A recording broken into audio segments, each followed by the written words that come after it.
네, 안녕하십니까. 오산인 포커스 TV 신동성입니다. 우리 지역에서 지금 활발한 활동을 보이고 있는 뉴페이스가 있습니다. 문재인 정부 시절에 청와대 비서관 출신이신데요. 이신남 전 비서관님을 모셨습니다. 네. 안녕하세요. 이신남입니다. 네, 전남 여수 출신이신데요.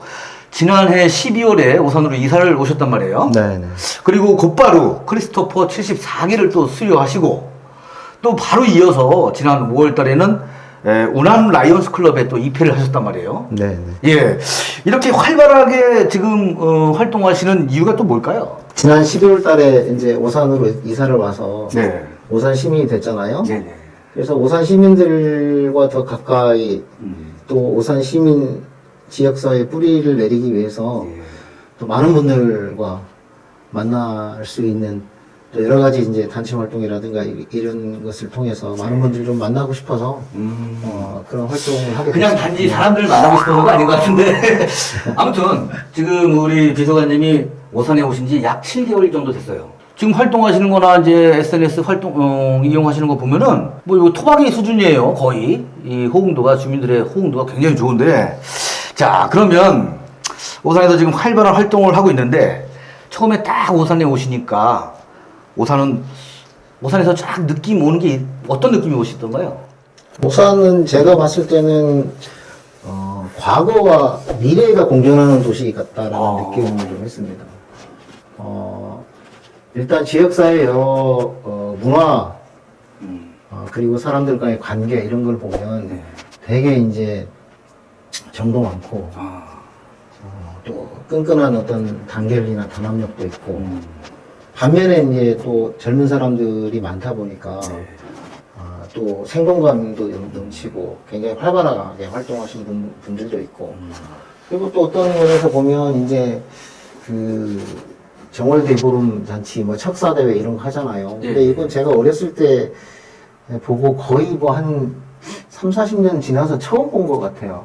그러니까 그래요? 네. 아니, 여수에서는 이런 거 없었어요? 네네. 거기만 해도 사실은 그런 게 없거든요. 근데 여기는 어쨌든 수도권의 남부 중심 도시임에도 불구하고 문화적으로 보면 그런 옛 전통이나 문화 이런 거를 고수하는 측면도 있고 또 반면에는 어떤 이제 시민들이 다양하게 여러 모임을 갖고 활발하게 활동하면서 생동감이 넘치는 그런 도시이기도 하고 그래서 뭐 이제 그런 측면에서 과거와 뭐 미래가 공존하는 도시라고 말씀을 그래서 이제 오산이 한때는 문화예술의 도시라고 했었거든요. 근데 앞으로도 그 문화예술 도시를 계속 밀어붙여야 돼요. 뭐 정부에서 인정을 하든 안 하든 밀어붙여야 돼요. 제가 알기로는요, 우리 비서관님이 멀리서 오셨단 말이에요. 그 다음에 또 전적이 청와대 비서관 출신이고. 그래서 제가 알기로는 이제 정치의 꿈을 갖고선 오산으로 올라온 걸로 알고 있는데, 네네. 오산에서는 이런 속설이 있습니다. 오산 토박이 아니면 안 된다. 뭐 이런 속설이 간혹 들리고 있거든요. 네네. 거기에 대해서는 어떻게 생각을 하세요? 저는 우리 정치가 보다 발전되고 지속 가능하기 위해서는 버려야 될 것들이 있다고 생각해요. 그게 이제 저는 연고라고 생각합니다. 연고주의, 지역에 기반한다든가, 혹은 혈연에 기반한다든가, 혹은 학연에 기반해서 기대는 정치는 낡은 정치이고 구태 정치이다라고 생각하고, 어디 출신이 중요한 게 아니고, 그 사람이 정치인으로서 자질이 있느냐, 그리고 능력이 있느냐, 그걸 감당할 만한 역량이 있느냐, 그것을 저는 보고 선택을 해야 되고, 그게 가장 중요하다고 생각하고요. 저는 능력과 실력이 있으면, 뭐, 어디에 가서 또 국민을 위해서 봉사하고, 또 헌신할 수 있다라고 저는 생각합니다. 네. 그러면요, 지금 오산에 북박이 민주당 그 인물이 있습니다. 한 분은 20년째 지금 국회의원을 하고 계신 분이고, 또 한 분은 지난 12년 동안 오산 시장을 역임했던 분인데, 그 두 분하고 이렇게 견주었을 때 우리 저 비서관님은 어느 정도 될까요? 뭐 감히 뭐 견준다는 표현은 조금 표현이 좀 맞지 않는 것 같고요. 그분들 훌륭하신 분들이죠. 지역사회에서 한 분은 수도권에서 내리 5선을 하셨고 또 한 분은 뭐 내리 3선의 시장을 하셨으니까 그것만으로도 정치적 역량 내지는 또 경륜 이런 부분들이 충분히 인정을 받으신 거죠. 되게 훌륭하고 그분들 때문에 사실은 뭐 오산이 수도권 남부에서 어쨌든 민주당의 성지와 같은 곳으로 탈바꿈할 수 있었고 그런 측면에서 그분들이 인정받아야 될 부분이 있다라고 생각합니다. 다만 오랜 정치를 통해서 정치의 독점이라든가 기득권 정치 이런 부분들에 대한 이제 국민들 시민들의 우려 걱정 이런 게 지난번 이제 지방선거에서 표출되었다고 보고요. 제가 사실 오산에 이제 내려오게 된 부분도 그런 기득권 정치로부터 새로운 정치를 갈망하는 시민들의 기대와 요구가 컸다라고 하는 점을 말씀드리고 싶습니다. 자, 어쨌든 도전장을 이제 내밀고 오산으로 올라오셨는데 기존 정치인들을 그렇게 좋게 평가를 하셨지만 어쨌든 이겨야 되는 거 아닙니까? 예, 앞으로 뭐 파이팅 하시고요. 그렇다면요, 비서관님, 앞으로 오산이 어떻게 바뀌었으면 좋겠습니까? 지금 이제 오산의 현재를 잘 진단해 봐야 된다고 생각해요. 오산은 100만이 넘는 대도시들 사이에서 지금 끼어 있는 도시가 되었잖아요. 그렇죠. 100만이 넘는 도시들은 지속적으로 도시의 확장과 팽창을 하면서 이제 압박을 해오고 있는 상황이고, 더군다나 우리나라 미래 먹거리 산업인 반도체 클러스터를 중심으로 해서 지금 성장을 해나가고 있음에도 불구하고 오산은 사실은 그 주변에 가장 가운데에 위치한 노른자에 위치하고 있음에도 불구하고 정체되어 있는 게 맞는 거죠. 그래서 이 위험 요인을 기회 요인으로 바꿔야 되는데 그러려면 저는 일단은 두 가지가 필요하다고 봅니다. 첫 번째는 지역의 정치가 올바로 서야 된다. 그래서 지금 뭐 중앙 정치도 마찬가지지만은 서로 대립하고 갈등하고 또 서로 어떤 정적을 죽이기 위해서 에너지를 낭비하는 게 아니고 서로 마음을 모으고 힘을 모아서 시민들의 에너지를 하나로 모아내는 게 필요하고요. 그리고 두 번째는 도시 자체를 좀 혁신해야 된다라고 하는 게 필요합니다. 대체적으로 해외에서나 혹은 우리나라에서 지역적으로 성공한 사례들을 보면 도시혁신이 없이는 성공할 수가 없었거든요. 물론 도시혁신에는 뭐 여러 가지가 있을 수 있죠. 그런데 저는 어찌됐든 오산이 그래도 앞으로 미래의 도시로, 미래에 좀 더 가치를 높이는 도시로 발전하기 위해서는 제일 중요한 거는 도시혁신을 통해서 미래 먹거리를 만들 수 있는, 그리고 주변의 산업 클러스터, 반도체 산업 클러스터와 함께 그 파급 효과를 만들어낼 수 있는 그런 도시로 가야 지속 가능하게 발전할 수 있지 않을까 이렇게 생각합니다. 예, 최근에 우리 그 비서관님께서 그 SNS를 통해서 오산시 현안에 대한 그 본인의 생각을 쭉 올린 게 있어요. 좀 길게. 네. 그 글을 시민들이 많이 봤더라고요. 네. 그래서 제 주변 사람들이 이신남이라는 사람은 좀 논리적이다. 반박도 참 논리적이고, 그 다음에 깨었다. 뭐 합리적이고, 그리고 가장 많이 나오는, 제가 많이 들었던 이야기가 이미지가 참 선하다. 이게 왜 그러냐면 기존 우리 오산 정치인 분들이 좀 오래 하시다 보니까 약간의 이미지가, 약 독선적인 이미지가 살짝 있긴 있어요. 거기에 반해서는 이제 우리 새로운 뉴페이스로 오신 분이 이미지가 좀 선하고, 대화를 해보신 분들도 많을 거 아닙니까? 네. 좀 선하시고 그냥 형 같다, 오빠 같다, 뭐 이런 소리를 제가 좀 종종 듣고 있습니다. 자, 그렇다면요, 우리 이신남 비서관님께서 어차피 올라와서 둥지를 틀었고 활동도 열심히 지금 한 7개월째 하고 있는데 앞으로의 어떤 전략이 있을까요? 우선은 이제 뭐 정치 신인이기 때문에 뭐 특별한 전략이 있을 수가 없죠.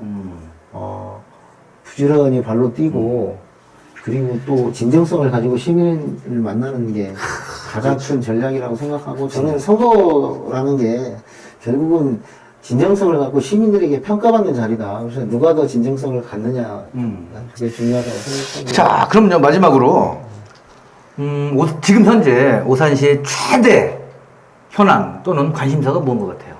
여러 가지가 있을 수 있죠. 네. 딱 하나만 좀 집어서. 그럴까요? 네.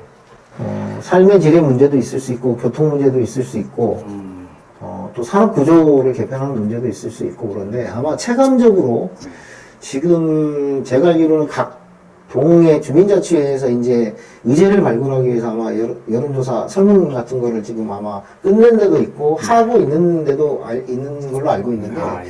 대체적으로 많이 나오는 의견들이 아마 교통 문제를 많이 얘기하셨던 것 같아요. 아, 교통. 네, 네. 근데 교통 문제도 여러 가지가 있을 수 있죠. 우선은 이제 광역교통망 구축과 관련해서는 뭐 분당선 연장도 있고 GTX 신호선 연장도 있고요. 동탄 트램도 있을 수 있는데 최근에 뭐 이제 시에서도 그렇고 뭐 설명회를 개최하기도 했지만 네. 동탄 트램 문제가 이제 어쨌든 시기적으로 볼 때는 조금 차질 없이 잘 추진돼야 되는 문제가 있을 수 있고 그다음에 이제 시민들이 체감적으로 느끼는 여러 가지 교통 혼잡과 출퇴근 시간의 불편함에 대해서 이제 도로 교통망을 확장하거나 혹은 신설하는 문제가 좀 있을 수 있죠. 특히나 이제 오산 같은 경우에는 이제 주변의 정남산업단지라든가 또 혹은 평택이라든가 용인 쪽에 출퇴근하는 공단으로 출퇴근하시는 분들이 오산을 거쳐서 왔다 갔다 하기 때문에 사실은 이제 병목 현상이 발생이 돼서 되게 이제 체감적으로 혼잡스럽지 않습니까? 그래서 이제 우선 연결 지방자치단체 이웃하는 지방자치단체와 연결하는 이제 82번 국지도라든가 그다음에 314번 지방도라든가 이런 부분들에 빨리 이제 확보장이 좀 돼야 되고요. 아니 근데 우리 저기 비서관님이 오산에 온 지 7개월밖에 안 됐는데 여기 오산에서 51년 산 저보다 뭐 국지도 번호까지 다 알고 계세요. 야 역시 연구를 굉장히 많이 하시나 봐요. 자 마지막으로 이거 진짜 마지막입니다. 최근에 이권재 오산시장께서 네네. 반도체 소부장을 유치를 재도전하겠다고 이제 공언을 했습니다. 네. 우리 저기 이신남 비서관님의 생각은 어떻습니까? 제가 페북에 장문의 글을 네, 맞아요. 어제 올렸습니다. 근데 사실 이제 시정보고 때만 해도 이 시장님이 아파트 많이 지어서 인구로 먹고 사는 도시를 만들겠다라고 말씀하셨는데 아마 소부장 공모를 통해서 이제 미래 먹거리가 그렇죠. 반도체라고 하는 인식의 전환이 있었던 것 같아요. 그런 측면에서 보면 환영할 만한 일이고 네. 또 제 도전에 대해서 뭐 박수를 보냅니다. 근데 다만 지금처럼 준비해서 안 된다. 그렇죠. 이런 말씀을 제가 이제 페북에 드렸고요. 첫 번째는 어찌됐든 이 국가공모사업은 시장 혼자만의 힘으로 할 수 없습니다. 정치권과 힘을 합치고 또 지역사회, 또 학계, 시민, 또 사회단체 모두가 힘을 합쳐서 일사불란하게 각기의 역할을 가지고 움직일 때 중앙무대에서 이제 크게 힘을 발휘할 수 있는 것이고요. 두 번째는 지금 이번에 공모할 때 그 산업단지를 이제 가장 3단하고 세계 3단지를 아마 산업단지로 유치를 했을 텐데 제가 볼 때는 그 717만 제곱미터를 아마 저희가 이제 유치로 해서 면적을 아마 썼을 텐데 다른 지역에 비하면 엄청나게 그게 규모가 컸거든요. 그럼에도 불구하고 사실은 떨어진 이유가 뭘까라고 생각을 해보면 여전히 중앙에서 세교 3지구에 대해서 택지 개발지구로 재추진하려는 거 아니냐라고 하는 의구심을 좀 가지고 있을 수도 있다고 생각합니다. 왜냐하면 지금 이제 이 시장님 공약 중에 하나가 여기 공설운동장, 종합운동장을 세교 3지구가 재지정이 되면 그걸로 이전하고 여기에 랜드마크를 짓겠다는 거잖아요. 근데 그것도 사실은 이제 세교 3지구의 택지 개발 재지정이 된다라고 하는 전제 하에서 이제 그런 게 있는 건데 그렇다고 보면 중앙에서 보면 여전히 아까 말씀드린 그 세계 3지구를 산업단지로 조성해서 오산이 앞으로 반도체에 대해서 정말 집중적으로 투자하고 키워보겠다라고 하는 의지를 중앙에서 가질 수 있도록 해줘야 되는데 여전히 또 공모는 그렇게 했지만 실제로 지역에서 추진하는 사업들이나 내용을 보면 그거에 대한 용도는 또 다르게 얘기하고 있거든요. 제가 보기에는요, 말씀을 잘라서 죄송합니다. 네. 대충 마무리를 좀 준비하겠습니다. 안성 같은 경우는요, 이번에 특화단지로 이제 선정이 됐단 말이에요. 그러니까 민주당의 시장과 국민의힘의 국회의원이 협치가 그야말로 협치가 됐던 거예요. 예? 국회의원은 정부에다가 건의를 하고, 시장은 시에서, 지역에서 준비를 철저히 하고, 이게 돼야 되는데, 오산은 그게 안 됐던 것 같아요. 제 생각은. 맞습니다. 자, 아무튼 오늘 날씨도 덥고 이제 장마철인데 후덥지근한데 제가 느닷없이 우리 이신남 비서관님을 초대해서 방송을 하게 됐는데요. 다음에 번개 비슷하게 만난 겁니다. 번개죠, 뭐 번개. 저기 다음에 제가 또 요청을 하면 네. 왔다 갔다 하시다가 들어와서 잠깐 또 방송 한번 하시고 네. 네? 자꾸 나와 주셔야 돼요. 네. 예. 그러면 오늘은 여기까지만 하시고 다음에 또 시간을 만들도록 하겠습니다. 알겠습니다. 시민 여러분, 무더위에 평안하시고, 또 수해 때문에 어려움을 겪으신 분이 많은데, 다행히도 오산은 그래도 큰 피해가 없어서 다행이긴 합니다. 네. 앞으로 또 비가 또 많이 내리기도 할 텐데, 비 피해 조심하시고, 무더운 여름에 평안하시기를 바랍니다. 네. 고맙습니다. 감사합니다. 네. 네, 지금까지 오산인 포커스 TV 신동성이었고요. 유튜브 TV에 오시면 오산인 포커스 TV에 오셔서 구독과 좋아요를 부탁드리겠습니다. 감사합니다.